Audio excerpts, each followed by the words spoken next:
Huzzah and good day, my wonderful students. Today we discuss the staff and support agencies of the Congress. Now, this is an organizational chart. As you can see, we have the senator or representative, doesn't matter which house, and here are the people that would work under them. Chief of staff and administrative assistant, which would help coordinate things. That person would coordinate what's going on with the district office. They would have their own staff assistants and interns. A scheduler, a press secretary, a legislative director, which would oversee legislative assistants and correspondents and interns who are there. And there's more parts to this as well. Congressional staff's role. They handle contact between members of Congress and the public. Now, they also contact different agencies in the government on behalf of the congressperson, and they do basic research on issues. They may also draft original legislation for their congressperson. Now, this might seem kind of ridiculous for some of you, but remember that while many members of Congress are lawyers, many people aren't. And if you're going to have an actual law, it needs to follow legal language, and most people don't know how to do that. So if you were a school teacher or a baseball player or an auto mechanic who was elected to Congress, you might have a hard time drafting legislation yourself, even if you know exactly what you want the law to do. So these are some of the options. These are some of the duties of congressional staff. Staffers may also write speeches, newsletters, and help raise funds for elections.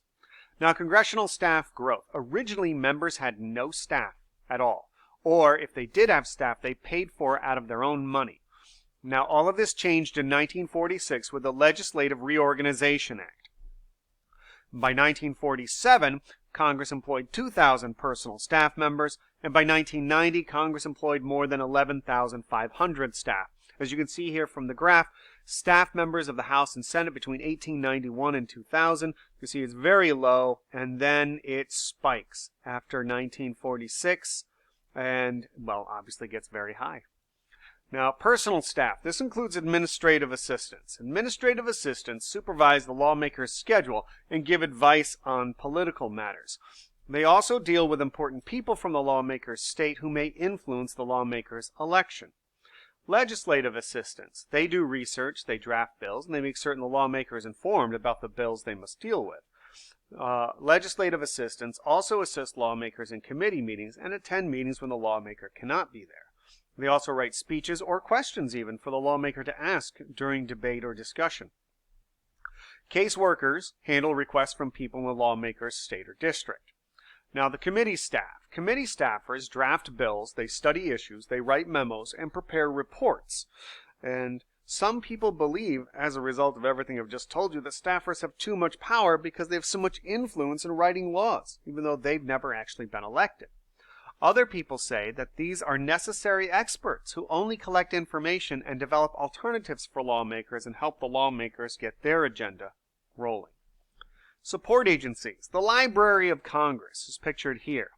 It was created in the year 1800 and has one of the largest libraries in the world, including books, journals, photographs, music, films, etc. It also has a congressional research service with hundreds of employees, and it is used for research on matters related to bills in Congress. And then there's the Congressional Budget Office, which was created in 1974 to coordinate budget work. It studies budget proposals of the president and makes cost projections of the new programs that are being proposed. They also keep track of economic data and calculate how Congress's decisions might affect the nation's economy. Then there's the General Accounting Office. They review the financial management of government programs that are already in effect. Are they being managed properly?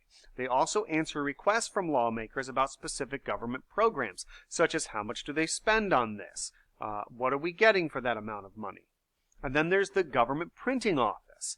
Now, the Government Printing Office does the printing for the entire federal government.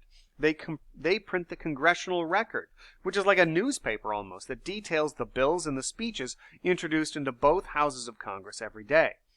They also publish statistical information about the nation that is used by Congress and the general public for a multitude of purposes. And this is the role of the government staff in Congress.